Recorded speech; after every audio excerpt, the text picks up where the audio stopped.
Fala pessoal, tudo bom com vocês? Como vocês estão? Espero que estejam bem, né? Como sempre. Aqui tá tudo bem também. Pessoal, é o seguinte, na aula passada a gente falou sobre plataformas, né? Os tipos de plataformas e sondas de perfuração.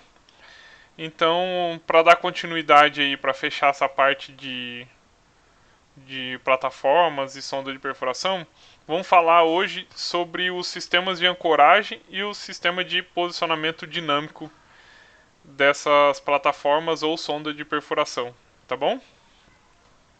Então vamos lá. É... E a próxima aula, pessoal, a gente vai entrar em completação, tá? Tem bastante coisa em completação para vocês aprenderem. Então vamos lá. Sistemas de amarração e ancoragem. E depois eu vou falar sobre o sistema de posicionamento dinâmico. Né? Então primeiro vamos começar com o sistema de amarração e ancoragem. Aí só uma ilustração, né, de um tipo de ancoragem que é do tipo torpedo, é uma patente da Petrobras e vocês vão aprender hoje sobre isso também. Então vamos lá. Definição de sistemas de amarração e ancoragem é um conjunto de elementos estruturais capaz de manter uma determinada unidade flutuante em posição de equilíbrio. Né? Então essas unidades flutuantes que a gente está falando, vamos falar de plataformas, né, que são as unidades estacionárias de produção, e as sondas de perfuração que também tem que ficar estáveis, né, durante a perfuração de um poço e assim manter a segurança durante essa perfuração. Né? O sistema de ancoragem ele é composto por linhas de ancoragem que conectam a unidade flutuante, né, as plataformas, às fundações. As fundações, no caso, seria o leito marinho, tá? Transmitindo as solicitações ao solo. Então, quem vai manter, né, a unidade flutuante vai ser esses cabos que vão estar ancorados, né, no leito marinho, tá bom? Então vamos lá. Bom, aqui está uma ilustração do sistema convencional de amarração, tá? Então observe vocês que lembra que eu tinha falado lá na aula de plataforma que eu falei que não era tão simples a ancoragem igual um navio, né, normal, que você simplesmente solta a âncora lá, espera chegar no leito marinho, né, bom, o navio acaba ficando ancorado. Nas plataformas ou sondas de perfuração, tá? O que precisa? Você vai precisar de uma. Isso no sistema convencional, tá? Você vai precisar de um. Como que eu posso dizer, pessoal? Fugiu a palavra aqui. Uma coordenação, né? Entre o rebocador e a plataforma. Por quê? Olha só. A linha de ancoragem ela fica lá enrolada, né, na plataforma. Aí o que acontece? A linha de ancoragem é conectada a um rebocador, né? E você precisa ter essa coordenação, lembrei a palavra, pessoal, um sincronismo, né? Porque esse rebocador ele tem que levar essa âncora, tá? Até o alvo da ancoragem. Então, olha só, você precisa de um sincronismo. Enquanto o rebocador está se movendo, a plataforma aqui precisa estar liberando a linha de ancoragem. Então, você precisa desse sincronismo que parece simples, mas não é simples, tá, pessoal? Então, olha só, o rebocador ele não carrega a âncora lá em cima, né, lá na área de convés. A âncora fica pendurada, né, por um cabo aqui no rebocador. É óbvio, né, pessoal? Por que fica pendurada? Porque se a âncora está dentro do mar, ela vai pesar menos do que se botar ela na área de convés, né? Porque você tem um empuxo aqui da água, né? Então isso daí ajuda o rebocador não fazer tanto esforço, né? Vamos ser assim dizer, tá? Para carregar a âncora. Então, pessoal, então esse rebocador vai levando até o alvo, né? E ao mesmo tempo ele também vai liberando linha aqui para a âncora ir afundando até chegar no alvo, tá? Então é desse jeito que fica, pessoal, lá no leito marinho, tá? Então você vai ter uma parte que fica na vertical aqui e a outra parte que fica um pouco no próprio leito marinho, tá, pessoal? Você precisa disso daqui até porque conforme vai mexendo, né, não ficar desgastando ali a linha de ancoragem no leito marinho.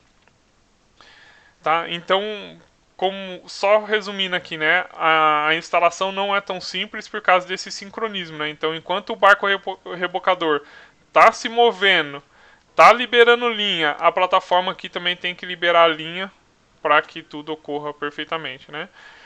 E no sistema convencional tem algumas desvantagens, né? Você tem um congestionamento do leito marinho, porque aqui tá ilustrando um cabo só, né? Tá ilustrando uma amarração só. Mas são várias, tá, pessoal? Chega a ter 8, 10 amarrações. Então imagine isso no leito marinho, né? Você tem uma para cada lado, né? Isso é feito um estudo antes, da onde vai colocar cada âncora, tá? Para manter o máximo possível a plataforma fixa e estática na posição onde ela vai produzir, né? Receber o riser, ou no caso uma sonda de perfuração, aonde ela vai perfurar, tá? Então, esse congestionamento do leito marinho, exigindo o encurtamento dos raios de ancoragem, inviabilizando a instalação da sonda em muitas locações, né? Então, dependendo das locações, devido a esse encurtamento dos raios de ancoragem, você inviabiliza o uso desse tipo de amarração em alguns lugares lá no mar, tá? O que quer dizer isso aqui, pessoal? Exigindo o encurtamento dos raios de ancoragem, devido ao congestionamento do leito marinho.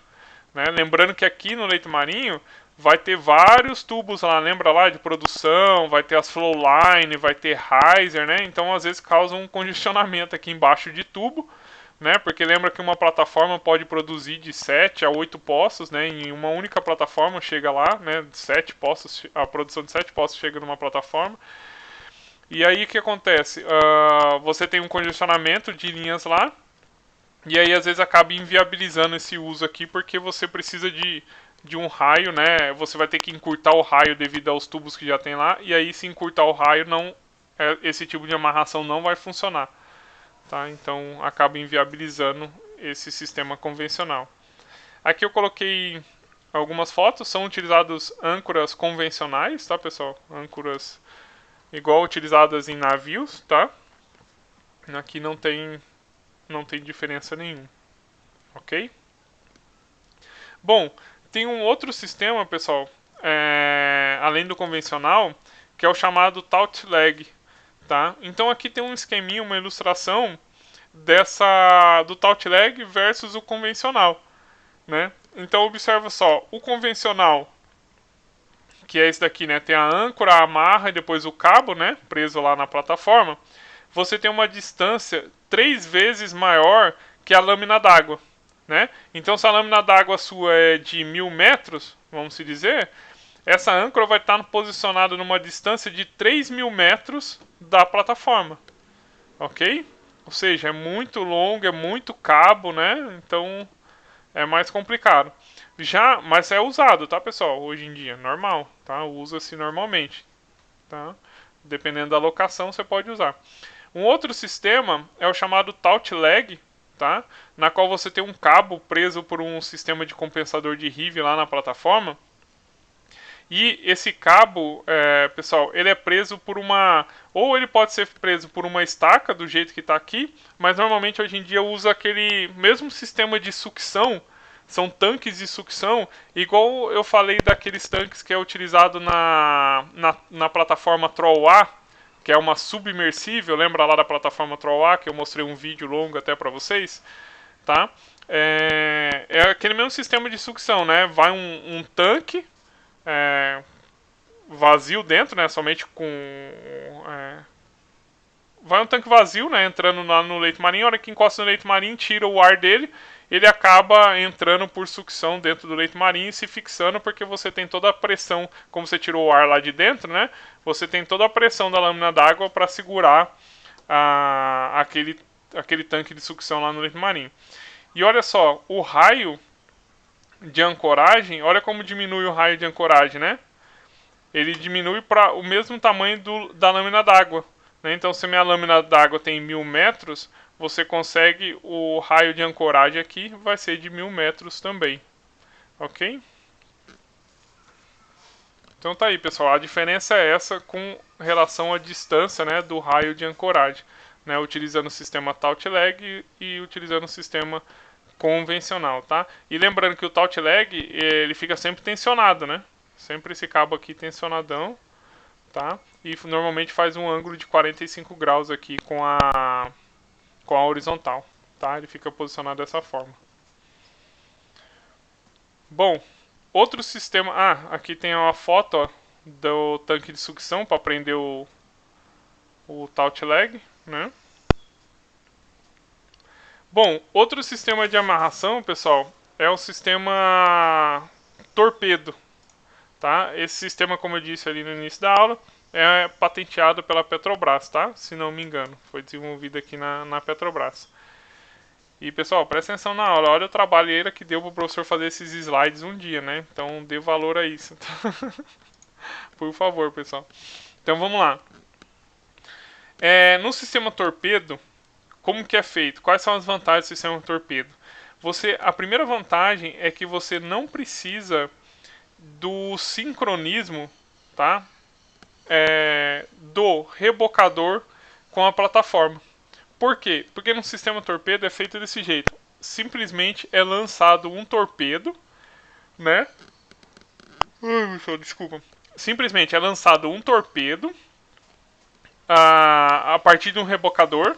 Depois que esse torpedo chega no leito marinho, ele é encravado lá no leito marinho, e esse rebocador leva a linha até a plataforma, onde essa linha é presa, né? E assim a plataforma fica ancorada, ok? Mas como que é lançado esse torpedo? Não é simples assim, tá, pessoal? Então vai lá, o rebocador, né? Que é o navio lançador. Eu não sei nem se pode chamar de rebocador, a gente chama de navio lançador ou barco lançador de torpedo, tá?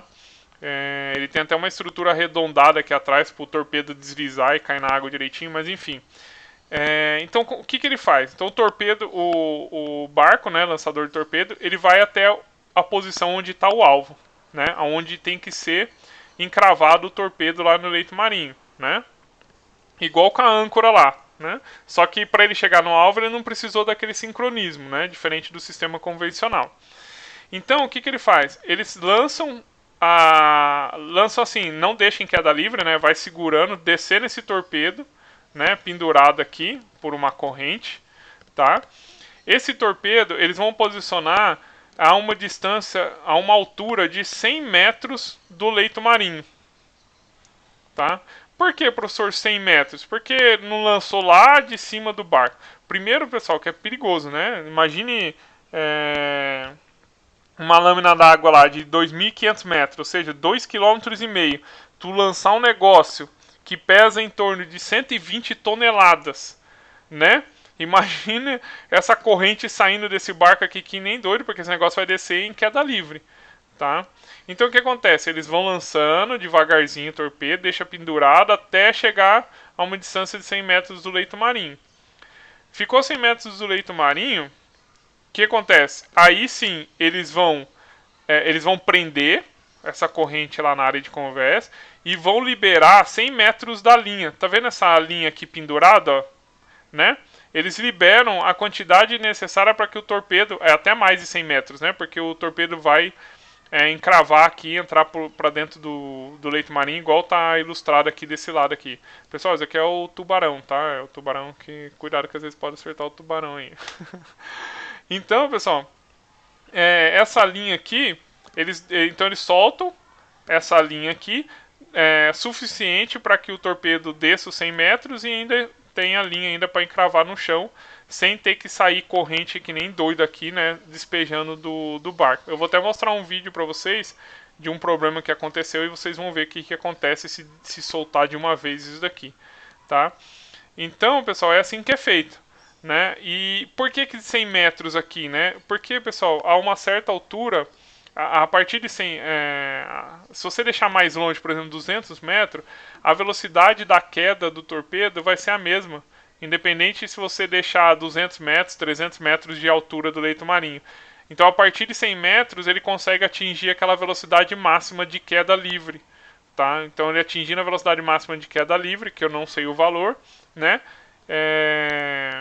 Já é suficiente do que você soltar a 500 metros de altura, ele vai atingir o leito marinho com a mesma velocidade, ok? E também nessa profundidade, até né, 100 metros de leito marinho, você também não tem tanta influência, né, ou nenhuma influência de algum tipo de correnteza, alguma coisa desse tipo, tá? De corrente marítima. Então olha só, olha que legal a ilustração que o professor fez aqui. Então desceu, soltou o torpedo em queda livre, né? Encravou lá no leito marinho, né? Tudo certo.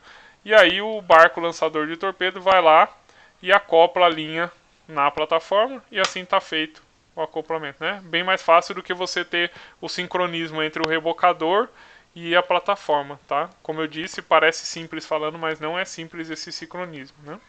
Que é o que acontece no sistema convencional. Ok? Aqui tem algumas imagens, pessoal, dos torpedos que são utilizados, tá? Para esse sistema de amarração e ancoragem, né? Professor, mas como que dá peso nesses torpedos? O que, que tem aí dentro? Pessoal, normalmente ou tem cimento ou concreto, mas a maioria deles usam metais de ferro velho, né? Metais de ferro velho, tipo sucata, essas coisas de alguma coisa pesada, né? De algum metal pesado e colocam dentro dele aí para atingir o peso necessário. Tá? Esses pesos são todos calculados antes, conforme o leito marinho, tudo certinho, tá, pessoal? Então vamos lá. Tem um videozinho aqui que eu acho. Tem. Tem um videozinho que ilustra aqui, vamos ver se vai dar pra vocês verem.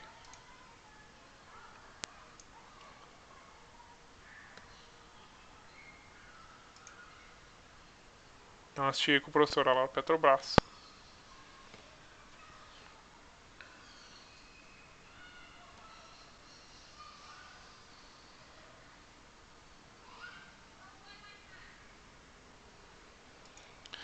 Ó, não sei se vocês observaram, mas aqui nesse vídeo mostra um outro barco puxando o torpedo, né? Para ele sair aqui da área de convés do lançador de torpedo, tá? Mas hoje em dia não precisa. Vocês vão ver em outro vídeo aqui que eu vou mostrar. Tem o convés aqui uma parte aqui do convés do barco do lançador de torpedo, ele tem um sistema basculante que levanta assim, ó, e empurra o torpedo para baixo, tá? Então só observe esse detalhe aí que depois no outro vídeo vocês comparam.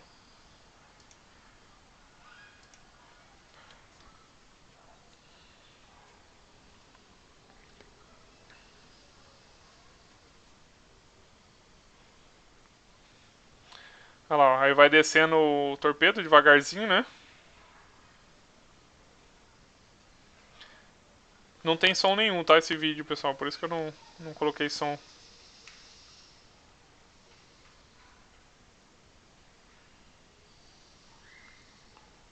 Olha lá, isso mesmo, ó, a altura da queda livre de aproximadamente 100 metros. Olha lá, eles prendem, né? O torpedo e agora vai liberar a linha necessária para que caia esses 100 metros, né? Para que o torpedo percorra esses 100 metros e mais alguns metros encravando no solo, tá?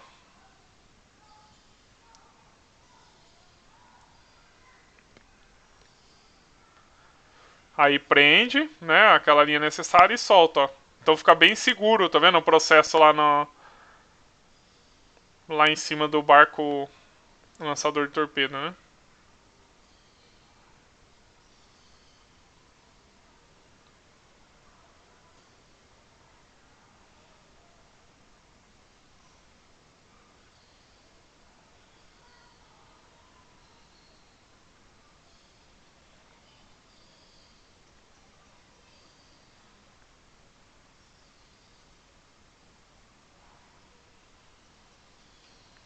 Petrobras tem todos esses estudos, né, pessoal? Do tanto que entra no solo, né?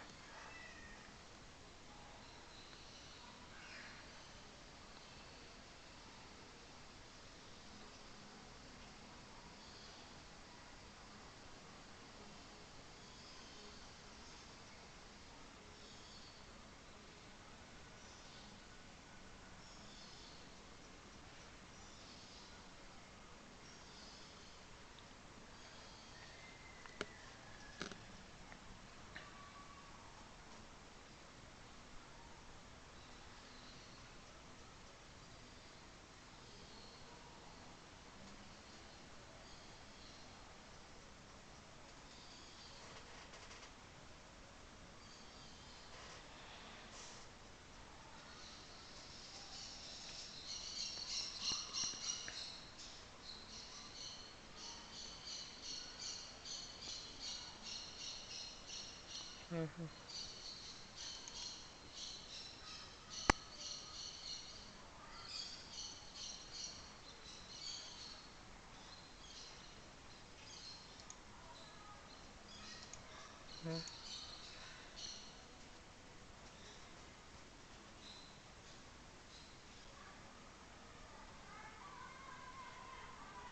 E aí depois, olha lá, o barco lançador leva a linha até a plataforma e prende ela lá, né?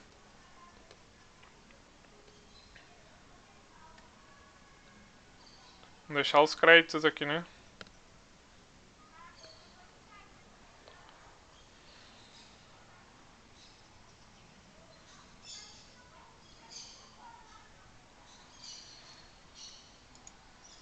Bom, pessoal, é isso. A parte de torpedo. Aí deixa eu mostrar um outro vídeo aqui pra vocês.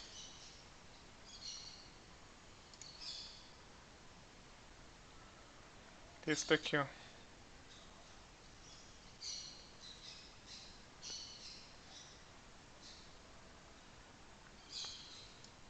Esse aqui tem som, pessoal, mas é música, tá? Então não influencia em nada.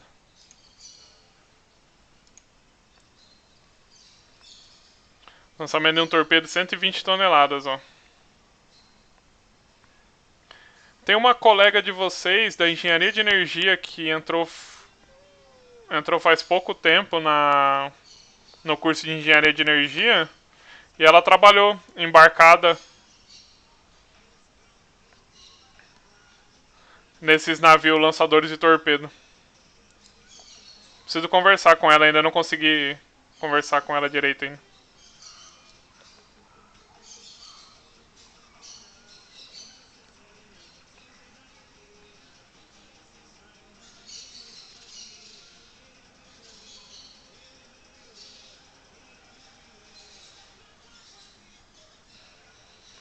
Pessoal, olha o tamanho das pessoas perto do torpedo, né? Pra você ter uma noção da dimensão do torpedo, né?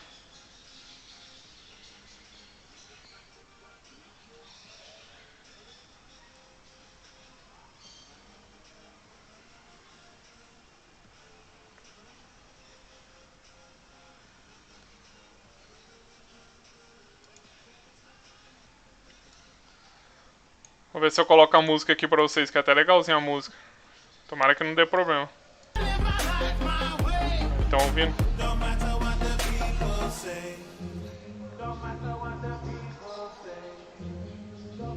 Olha lá, pessoal, que eu falei pra vocês que levantou e empurrou, né? E depois esse outro que levantou só pra manter a... Eu esqueci de falar do outro que tava levantando e empurrando.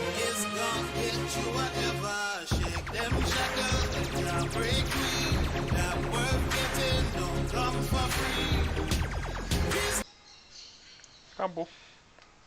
Não mostra mais, só mostra tirando o torpedo colocando na água, né? Aí depois vai fazer toda aquela sequência que eu mostrei ali pra vocês no slide, tá? Tem um outro vídeo aqui. Deixa eu tirar dessa tela aqui, peraí. Tem um outro vídeo que mostra o título do vídeo é... Deixa eu ver aqui se tem o título do vídeo. How not to launch a torpedo anchor, né? Então olha só. Tá com som, tá?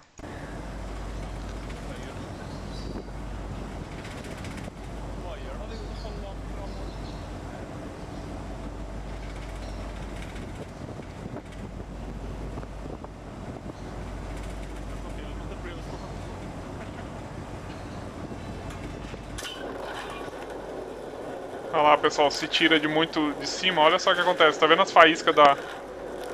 Olha o tanto que ricocheteia, né, na área de conversa. Arrebentou e já era.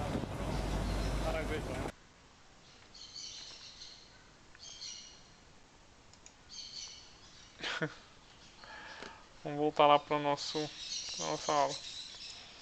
Beleza, pessoal? Até aqui. Coisa simples, né?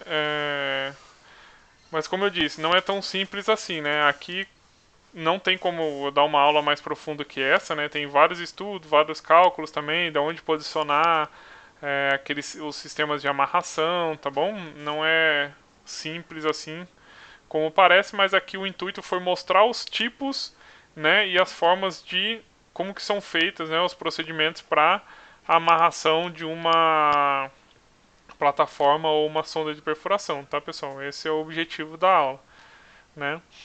Bom, outro sistema que mantém que substitui, né, ou pode até usar junto também, mas ele substitui também o sistema de ancoragem, né, convencional, ou o sistema de torpedo, ou o sistema taut leg, tá?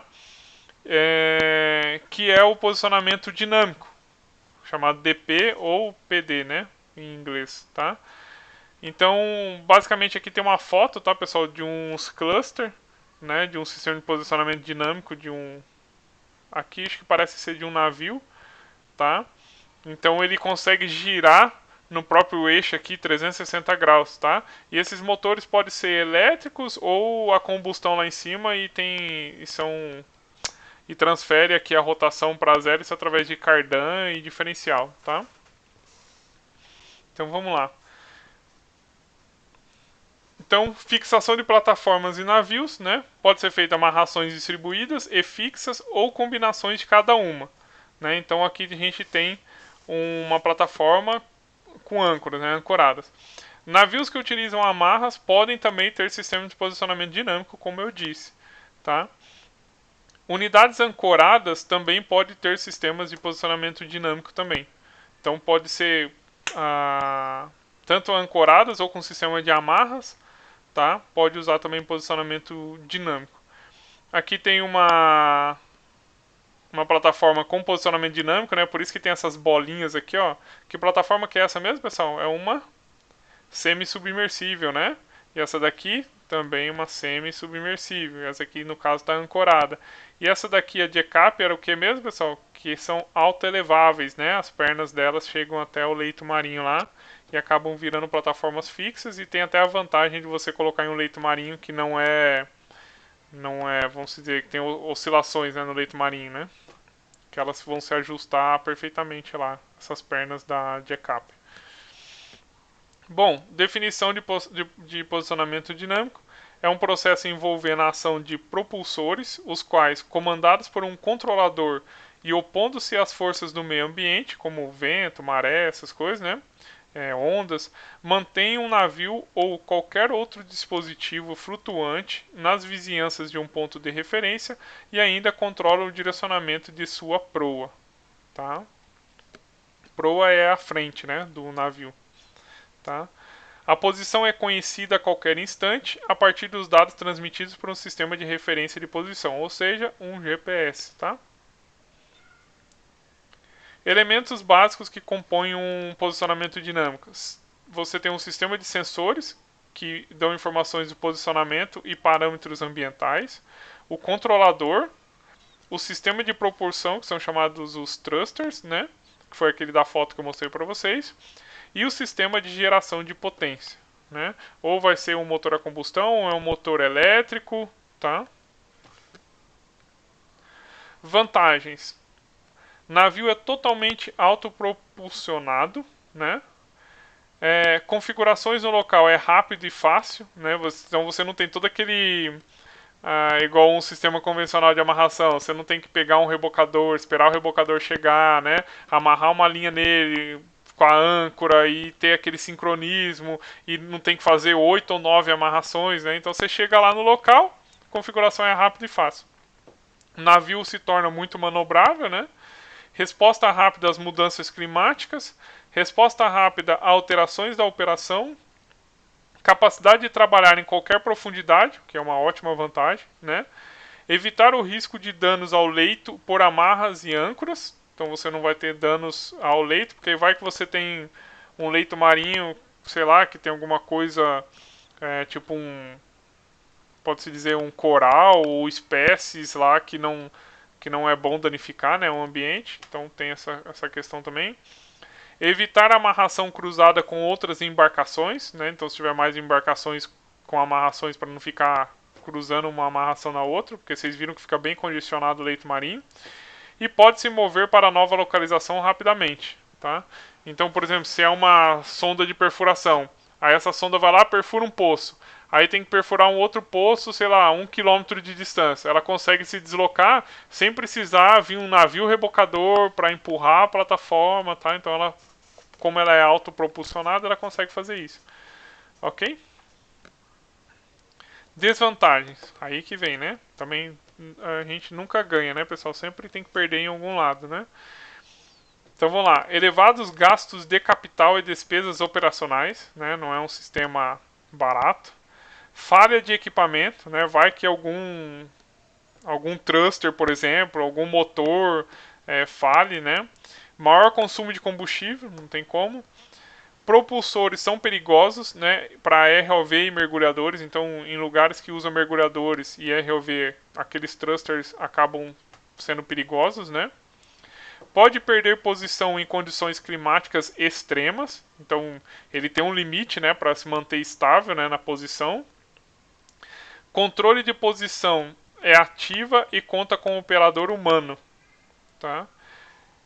O que pode ocorrer mais erros aí, né? Requer mais pessoal para operar e manter equipamentos, né? Você tem mais equipamentos, né, pessoal? Você tem motor, você tem um monte de coisa. A âncora não.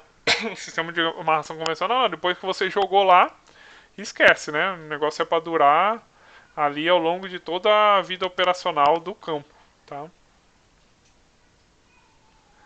Bom, quanto aos tipos de sistemas de sensores do posicionamento dinâmico. Então você tem os sensores de posição, que são os chamados sensores acústicos, e os taut-wires, que vocês viram lá como que é, né? Taut-wires.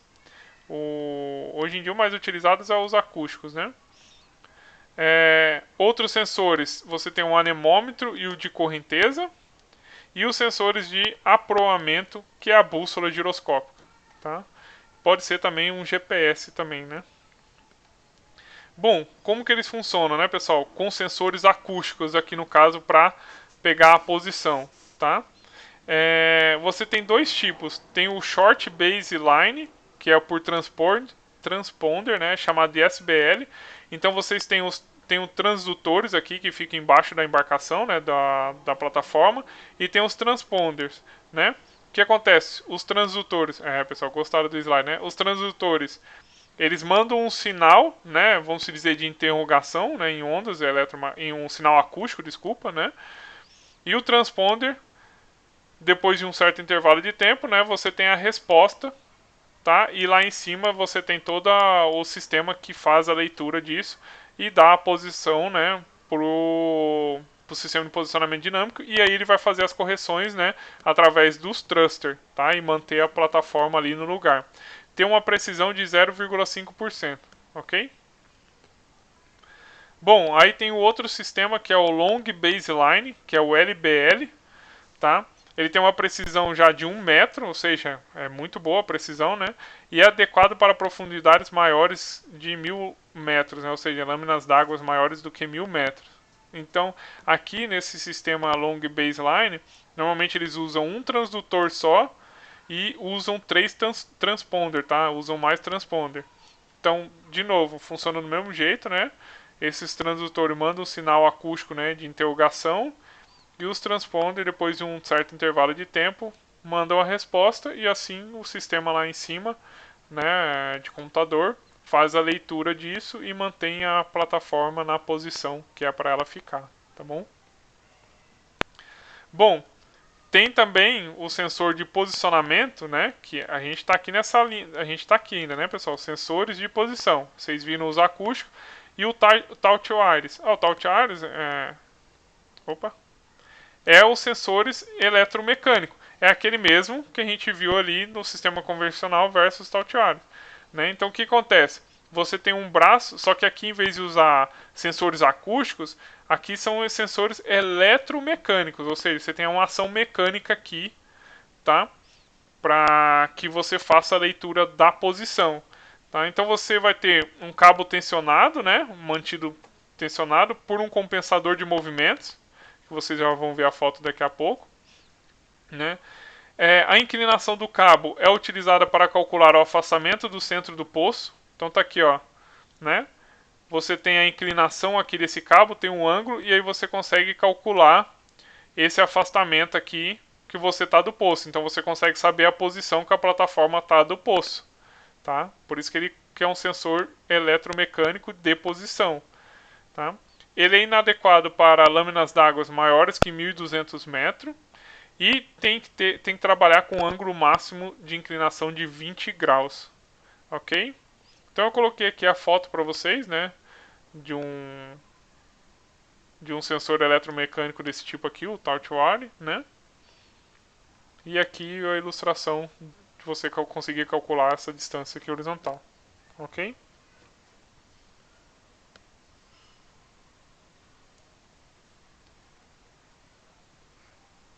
Bom, com relação a... Cadê? Aos sensores de aproamento, né? Você tem a bússola giroscópica, que esse aqui é normal, né, pessoal? Utilizado em embarcações, navios, né, cruzeiros, etc. Tá? Eles fornecem informações sobre o azimute do navio, que é o ângulo em relação ao norte. Tá? Então aqui tem um esqueminha para onde o navio, a proa está apontando, né? E o ângulo com relação ao norte, né? Tá? Nada mais do que uma bússola moderna, né? Vamos dizer, tá? Chamada giroscópica. Outros sensores que são necessários, né, para o posicionamento dinâmico trabalhar certinho. Tem um sensor de Rive, que é esse sensor aqui que mede as ondas do mar, né, o tanto que a plataforma está se movendo nessa direção aqui, né, na vertical, tá? Tem um anemômetro que vai medir a velocidade do vento, né? Então, e tem o sensor de correnteza, tá? Que vai medir a correnteza aqui que está passando pela plataforma, tá? Dentro desses sensores, então, olha só, eu preciso saber. Aqui é só mais uma curiosidade, né? Você tem o surge, que é ir para frente. Tem o yaw, não sei como que fala, que o yaw é a proa fazer assim. O swell, o sway, né, que é o navio ir para lá e para cá. O roll, que é o de rolagem, né, do navio.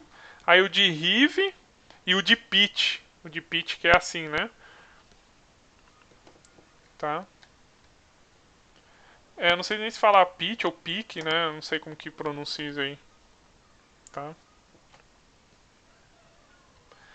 Sistema de controle, né? Lá no que fica lá na plataforma. Tá? Então lembra que eu falei, ele recebe todas as informações de posição da embarcação, aproamento, vento, onda, então tudo aquelas informações de acordo com os sensores, né, vai cair aqui no sistema de controle. Calcula a resultante das forças atuantes na embarcação e aí ele passa a informação, né, para acionar os propulsores que estão instalados no casco da embarcação e manter a posição da plataforma onde ele quer, onde foi programado, tá bom? Aqui o sistema, uma curiosidade, né, dos sistemas de propulsores, os thrusters. Então os propulsores fornecem forças e momentos para manter a posição da embarcação. Né? Aqui, por exemplo, isso aqui, ó, parece ser um com motor elétrico, né? Esses outros aqui já não, tá? Aqui tem uma imagem também de um outro thruster, né? E aqui um exemplo de localização desses propulsores, tá? Então você tem uma planta de corte aqui, olhando com, pode-se dizer, olhando de baixo, né, de uma, por exemplo, uma semi-submersível, e aí eles ficam posicionados dessas maneiras aqui os propulsores, tá? Então, se você olhar por detalhe, os que não giram, né, 360 graus, então um fica posicionado nessa posição aqui e o outro fica nessa outra posição para ele conseguir fazer todos os movimentos possíveis aí com a plataforma, tá bom?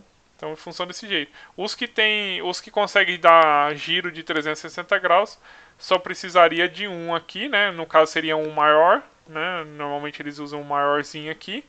E aí ele consegue mandar, né, fazer o necessário ali para manter a plataforma estável e na posição correta, ok? Bom, pessoal, termina por aqui. Espero que tenham gostado da aula, né? Então vocês viram bastante coisa interessante. É um resumão, né, pessoal, de tudo, porque, como eu disse, não tem tempo para falar de muito detalhes específicos, né, de cada assunto, mas no geral, eu acho que vocês estão adquirindo bastante conhecimento necessários aí para um bom entendimento, né, de toda essa parte, abrangendo a maior parte, né, da engenharia de petróleo. Ok? Gostaram da aula, pessoal? Bem feitinha, né? Modéstia à parte, mas deu trabalho pra caramba pra fazer, sabe? Esses slides, não é simples fazer, tá? Mas é melhor. Meu ditado é o seguinte: é sempre melhor fazer uma coisa bem feita que você só trabalha uma vez, né? Não precisa ficar trabalhando repetidas vezes a mesma coisa, ok? Pessoal, aquele abraço para vocês e até a próxima aula. Se cuidem.